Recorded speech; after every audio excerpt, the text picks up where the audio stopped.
আসসালামু আলাইকুম। আমার প্রিয় বন্ধুরা সবাই কেমন আছেন? আশা করি আল্লাহর রহমতে যে যেখানেই আছেন অনেক ভালো আছেন। খিচুড়ির সঙ্গে খাবার জন্য খুবই মজাদার একটা মুরগির মাংসের রেসিপি আজকে আপনাদের সাথে শেয়ার করব। রেসিপিটা একেবারেই নতুন, হয়তো বা আগে কখনো এভাবে রান্না করা হয়নি। রান্নাটাও ভীষণ সহজ। একবার এভাবে রান্না করলে বারবার রান্না করবেন। আর খিচুড়ির সাথে এই মাংসের তরকারিটা খেতে জাস্ট অসাধারণ লাগে।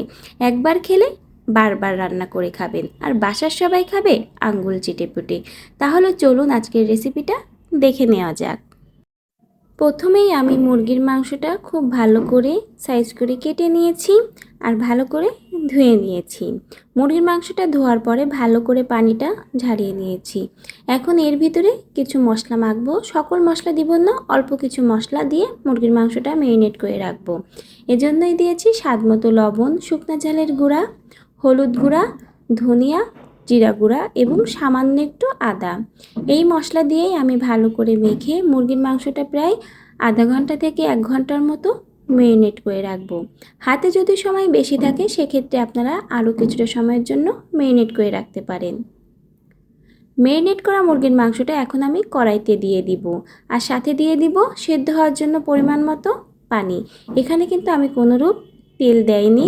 প্রথমেই মুরগির মাংসটা সেদ্ধ করে নিব, আর সিদ্ধ করার সময় চুলার হিট আপনারা মিডিয়ামে রেখেই ঢাকনা দিয়ে সেদ্ধ করে নেবেন। সেদ্ধ করার মাঝে একটু নাড়িয়ে চাড়িয়ে দিবেন যাতে সব মাংসগুলোই সমানভাবে সেদ্ধ হয়।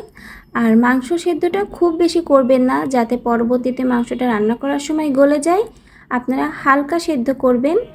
আর এখানে ঝোলের পরিমাণটা একেবারেই টানিয়ে নেবেন না, হালকা একটু ঝোলও রাখবেন। ঝোলের পানিটা টানিয়ে এটুকু রেখেছি, এখন আমি নামিয়ে নিব।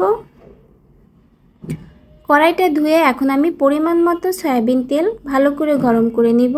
গরম তেলে কয়েকটা তেজপাতা দিয়ে ভেজে নিব। এরপর যে ঝোলালা মাংসটা আমি তুলে রেখেছিলাম সেটাই এই তেলের ভিতরে দিয়ে দিব। ঝোলের পরিমাণটা অনেকটাই কম হয়ে গেছিলো, সেক্ষেত্রে আমি বাটিটা ধুয়ে হালকা একটু ঝোল দিয়েছি।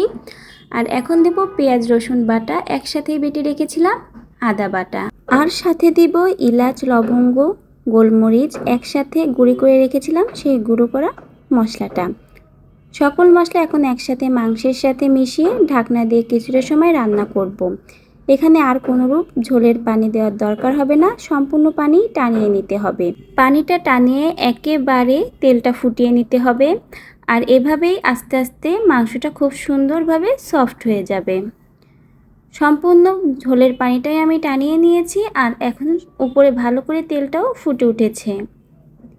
রান্নার মাঝে একটু নাড়িয়ে চাড়িয়ে দিতে হবে যাতে তলার দিকটা পুড়ে না যায়। এখন এর ভিতরে দিয়ে দিব পেঁয়াজ, রসুন, শুকনা ঝাল কুচি করে রেখেছিলাম সেই মশলাগুলো। সাথে দিব ভাজা জিরা গুঁড়া যাতে মাংস থেকে খুব সুন্দর একটা ফ্লেভার আসে। সকল মশলাগুলো দিয়ে ভালো করে মাংসের সাথে মিশিয়ে নিব। আর চুলার হিটটা একেবারে কমিয়ে লো করে দিব যাতে মশলাগুলো ভালোভাবে নরম হয়ে যায় আর স্বাদটা মাংসের ভিতরে ভালোভাবে মিশে যায়। রান্নাটা খুবই সহজ আর খেতেও ভীষণ মজার। অল্প সময়ে মজাদার এই রান্নাটা করে নেওয়া যায়। সকল মশলাগুলো সুন্দরভাবে নরম হয়ে মাংসের সাথে মিশে গেছে, আর তেলটাও খুব সুন্দরভাবে উপরে ভেসে উঠেছে। রান্নাটা কিন্তু একেবারেই তৈরি। এখন আমি নামিয়ে সার্ভ করে নিব। খিচুড়ির সঙ্গে খাবার জন্য খুবই মজাদার মুরগির মাংসের রেসিপি একেবারেই রেডি।